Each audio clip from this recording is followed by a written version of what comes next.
AP deputy CM Pawan Kalyan చాలా మొండితనం ప్రదర్శిస్తారు. ఎవరైనా రెచ్చగొడితే ఆయన రెచ్చిపోరు. చాలా సైలెంట్ గా తన పని తాను చేసుకుపోతారు. తన పనితోనే వారికి ధీటైన సమాధానం చెబుతారు. మొన్న రాజమండ్రిలో జరిగిన పార్టీ విస్తృత స్థాయి సమావేశంలో చాలా అంశాలపై క్లారిటీ ఇచ్చారు.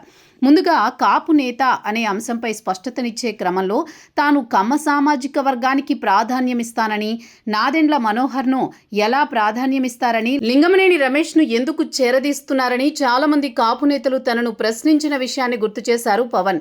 నేను కష్టంలో ఉండగా అండగా నిలిచింది వారు అని, 2019లో ఎన్నికల్లో పోటీ చేస్తే ఇప్పుడు మాట్లాడుతున్న కాపు నేతలు ఏమయ్యారు అని ప్రశ్నించడం ద్వారా కొన్ని రకాల సంకేతాలు ఇచ్చారు. ముఖ్యంగా రాజ్యసభ పదవి లింగమనేని రమేష్కు అని చేశారు. రాజమండ్రి సభను అలా వాడుకున్నారు.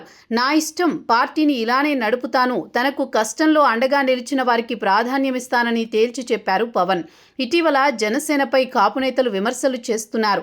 కాపు ముసుగులో పవన్ పై తీవ్రస్థాయిలో విరుచుకుపడుతున్నారు. కాపులు ఓట్లు వేసి జనసేనను గెలిపిస్తే ఇతర సామాజిక వర్గాలకు ప్రాధాన్యమివ్వడం ఏమిటని ప్రశ్నిస్తున్నారు. దీనికి గట్టిగానే బదులిచ్చారు పవన్.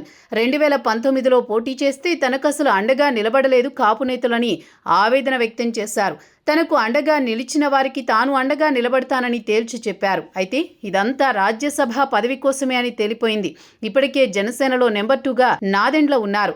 ఆయన కమ్మ సామాజిక వర్గానికి చెందినవారు. 2018లో వైసీపీలోకి వెళ్లకుండా జనసేనలో చేరారు.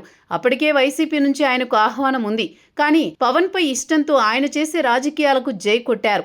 అప్పట్లో జనసేన రాజకీయ వ్యవహారాల కమిటీ చైర్మన్ బాధ్యతలను అప్పగించారు. అప్పుడు ఏ కాపు నేత అభ్యంతరం వ్యక్తం చేయలేదు. మొత్తానికైతే కమ్మ సామాజిక వర్గానికి పెద్దపీట వేస్తున్నారన్న విమర్శలకు సైతం పవన్ పెద్దగా పట్టించుకోకపోవడం విశేషం.